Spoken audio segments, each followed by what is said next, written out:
Hey, this is Dave from MetalEpidemic.com. Thank you for checking out our YouTube video. Please feel free to hit the subscribe button below if you like this type of content, and we hope you enjoy the review. I am the father, I am the mother, I am the son, I am the man. There will be darkness illuminated, there will be light after the cloud. What's up? It's Dave here from Metal Epidemic, joined by Duncan and by Kyle, back for another album review. And for this review, we have been checking out the new album from Los Angeles metal band Hail the Yeti. The band's new EP, Within the Hollow Earth, will be released on November 12th via MinusHead. So this is actually the first release from Hail the Yeti in a few years. Their last full length was 2018. And to be honest, they don't really do EPs. So this is a bit of a first. Although you could argue like 7 tracks. I mean, I'm charting it as an album. It's very, yeah. You could put it either way, really. But you know, that's a rabbit hole we've been down before. So let's not do that again. No, let's not do that. On this release, the band worked with veteran hardcore punk producer Steve Evans. They had actually been wanting to work with Steve Evans for a long time, since their debut album. And they finally made it happen with this new release. Evans is known for the visceral and vibrant performances he wrenches out of bands, as evidenced by killer records he's made with Suicide Silence, Devil Driver, Insight, Every Time I Die, and the Dillinger Escape Plan. I had actually heard of these guys before. We had their debut album in for way back in the day. This kind of floored me actually that they were still on the go. Not because I disliked it. If anything, I liked it, but they were a band I hadn't thought about since 2013 or something. Debut was 2016. We reviewed that at Rock and Roll Reviews back in the day. So I kind of had an idea of what I was in store for. But I hadn't listened to the 2 albums that followed their debut, so I was interested to hear how they kind of sounded now. I think the first thing I was thinking was maybe they've kind of slightly like mellowed since 2016, maybe that's a bit unfair. Maybe smoothed around the edges, smoothed out the edges. We'll go smooth out the edges, because there's definitely still like a southern metal kind of foundation to their sound. And you've got a mixture of like hard rock, a bit of grunge, and a bit of new metal in there at times as well. I am, as we know, I am not the biggest fan of EPs. However, well, it's an album, Dave, so that's fine. It's like 30 minutes, so. I actually think the kind of shorter runtime really benefits this release. They kind of like cover all the bases, but this release isn't too long that the ideas start to become like overused. And I think I enjoyed the EP on first listen, but actually it's started to grow on me more the kind of more time I've given it. They've got moments on the EP where they go kind of balls to the wall, where the riffs sound quite meaty. They've got a right kind of thick groove to them. But these tracks are also loaded with big kind of catchy melodies. And you can hear that like from the get-go on Bury Your Memory. Had like, when I was listening, I was like, this is like very kind of stuck Mojo with that kind of southern type melody to it, which is, for me, it's like very hard not to be sucked in by that. I was singing that chorus loud as fuck with my headphones on. So my neighbours must have thought someone was being tortured or strangled, probably. Oh, you've got a beautiful singing voice, Dave. Don't listen to them, listeners. Dave's claiming that he's doing the whole I can't sing. And then, I was better, at the back behind the drum kit. That's where I'll sit forever. I said you've never lived until you've witnessed. Well, I say witness through a wall. Dave singing in the shower. Make you smile in the morning and something else. No one wants to hear that, Duncan. It's like slapping granite. It's like I'm surprised that once again Dave's chosen as his shower song "Bleed" by Meshuggah. It's an interesting one. But yeah, the first track I was hooked in, big chorus, and it got stuck in my head pretty much instantly. So they kind of showed like very early on that they can write a hook that will just get stuck in your head. Similarly on Headless Valley, but this time the vocal melody has a more kind of grungy, kind of Alice in Chains kind of type vibe. 100% Alice in Chains, yes. Yeah. Just that, I was getting the kind of the kind of style of his vocal and the way they've kind of layered up the harmonies as well, very Alice in Chains. And it was, something a little different from the first track as well, but not too much that it sounds like they are completely like shifting style. And I think that's what was quite clever about this release. They would, just tweak or mold each track very slightly, just differently from the last, to give the EP a feeling of change. It could be like a shift in tempo or rhythm, but they keep the core elements that make them like all Hail the Yeti. One of my favourites is probably Funeral Heart. Probably one of the heavier tracks, which hears them channel a wee bit of throwdown vibe actually. The guitars and vocals a bit more aggressive, but the chorus, like once again, catchy as genital herpes. Like I was just like sucked in once again singing that chorus.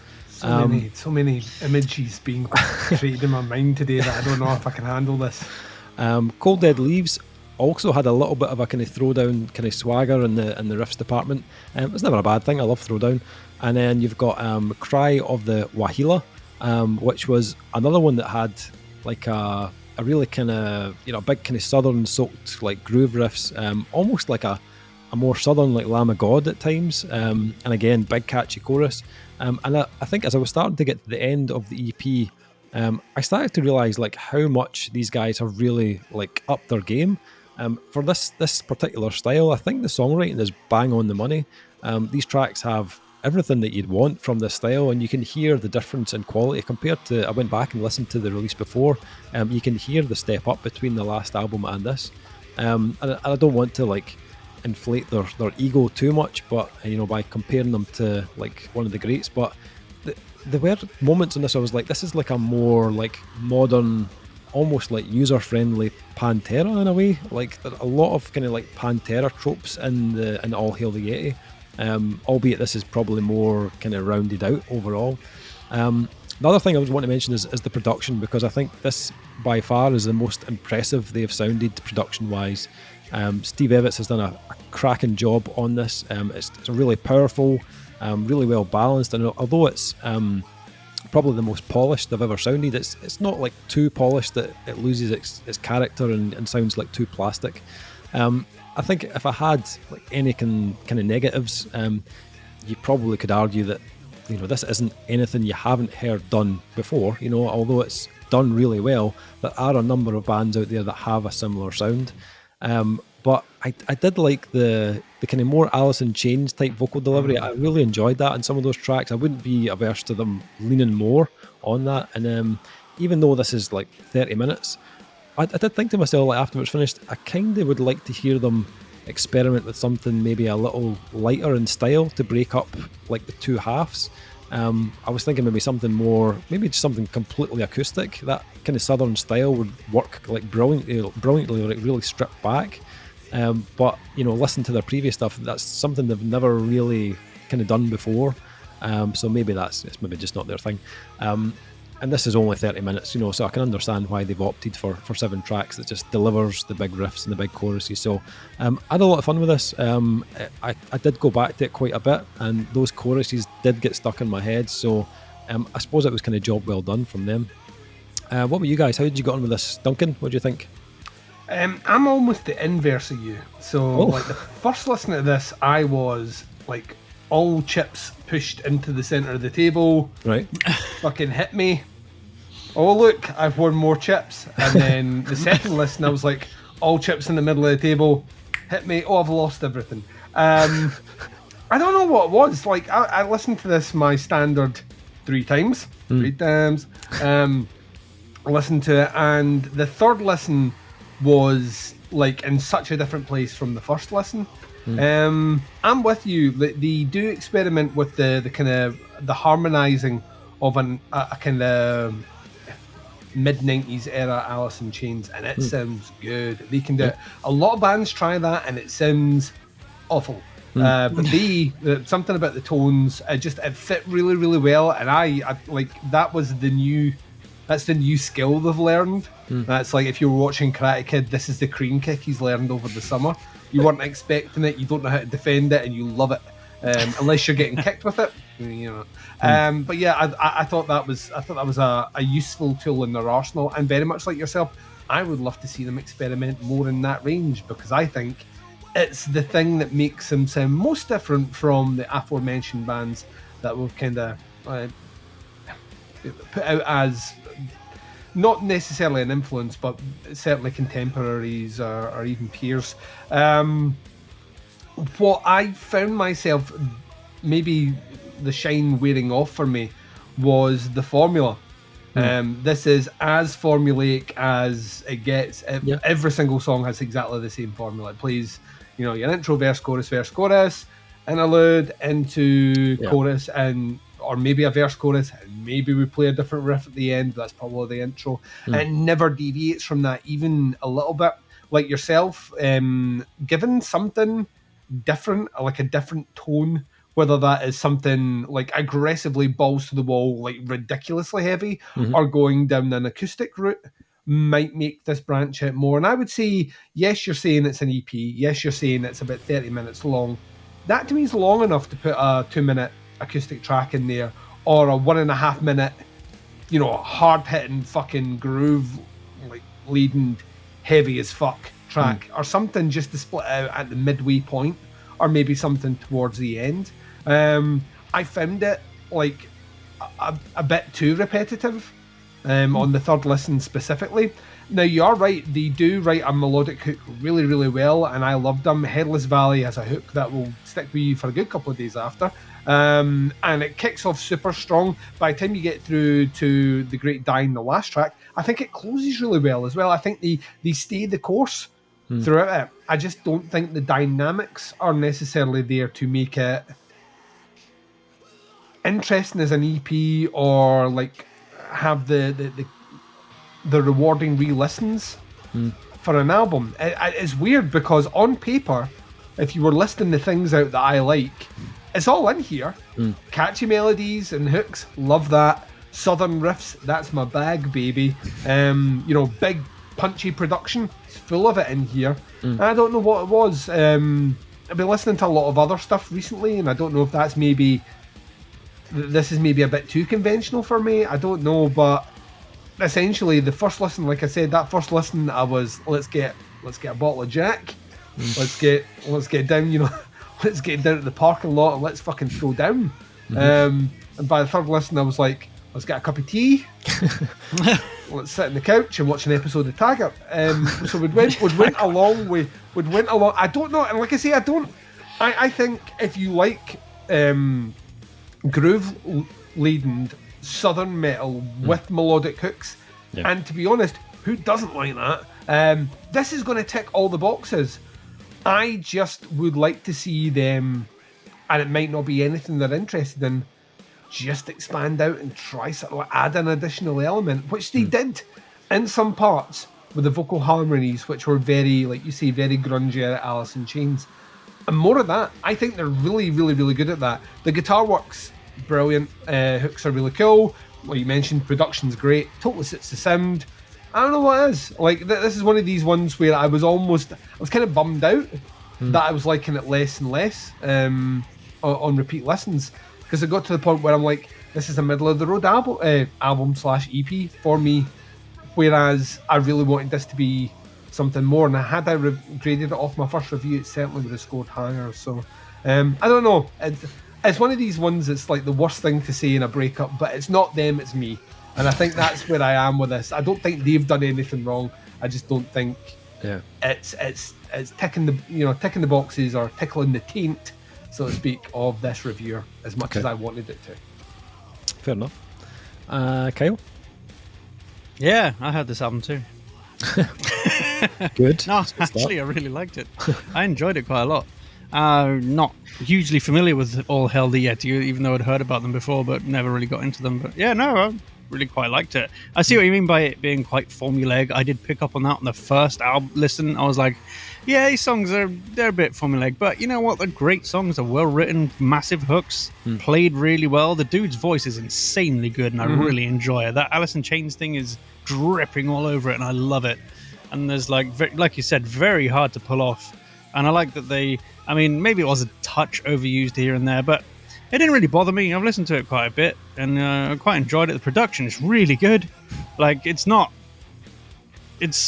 might be something, but I can't really like fault it or hear it. It's not over the top if it is in there or anything like that. So I quite enjoyed that. It felt quite natural and quite good. And all the guitar tones are really thick. The bass was nice, and drums and everything. You could hear it wasn't too timelined. If it was, I can't really tell. So I mean, it didn't detract from me at all on that. So. But yeah, I can see what you mean. The songs are very, very by the numbers, but I mean, that's how they come across. But I really enjoyed them. I thought there's a good contrast between, say, track 5 and 6. Like the one's quite like, it's very steady in its structure, but the next one it starts with quite a groovy riff, and I thought that was a good contrast right there. Straight away on the first listen, so I noted that down. And being a 7-track album at 30 minutes, it's good length. So. Yeah. I think if they do carry on, they should definitely probably try expanding on the song structures and add more clean things. Maybe they will. Maybe they just wanted to get some shit out because they've been sitting on their ass in LA for 18 months, during a pandemic that nobody knows what the fuck's going on over there. It's like, just play some fucking music, guys. Come on. Yeah, the state that they're in as well has not handled COVID well at all. So no, so. Yeah. Okay, so ratings for this new EP, Within the Hollow Earth. I think this is well put together. The songs, for me, they deliver the big riffs, the big vocal hooks, and I felt there was enough variety in this 30 minutes. I know I totally agree with the structures of the songs being fairly formulaic, but I thought there was enough variety between the songs that it didn't become too repetitive for me. As I say, it's not anything I haven't heard before, but it's really well delivered. I agree, I'd like to hear them experiment with some new ideas. As I said, maybe something kind of acoustic to add a bit more contrast and dynamics, but I don't know if they're looking to change any of their key components at this point in their career, so I'm not going to hold my breath for that change. But even with those kind of like small criticisms, I really enjoyed this. Like, I did really like it. I think it's done extremely well. I don't know, I feel like anything less than a 4 for me would be unreasonable in this one, so I'm going to go 4 out of 5. Duncan? Well, I'm not you. 3. So, no, like I say, there's plenty in here, and I understand exactly where you're coming from. I don't know, it just didn't like bad third listeners. It wasn't connecting the way I wanted it to. Stop listening to things 3 times. 3 times is once for initial reaction, second time for critical evaluation, third time for shits and gigs. Yeah. It's like when it's like I adopt the same process when wiping my ass. Exactly. Any more than 3 sheets and it's a waste, guys. Any more than 3 and it's a waste. So yeah, no, a 3 for me. Like I say, I'm not going to dissuade anyone from listening to this, nor would I want to. I think there's, like, Dave's happy. Listen to Dave. Yeah. Tick the boxes.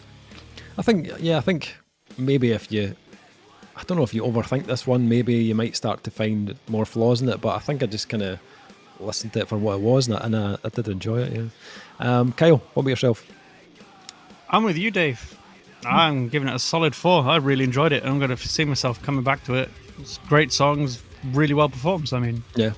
I can imagine like this would be a good album to put on when you're sitting drinking as well. Yeah, that'd be amazing. In fact, I'll do that. I wouldn't know anything about that.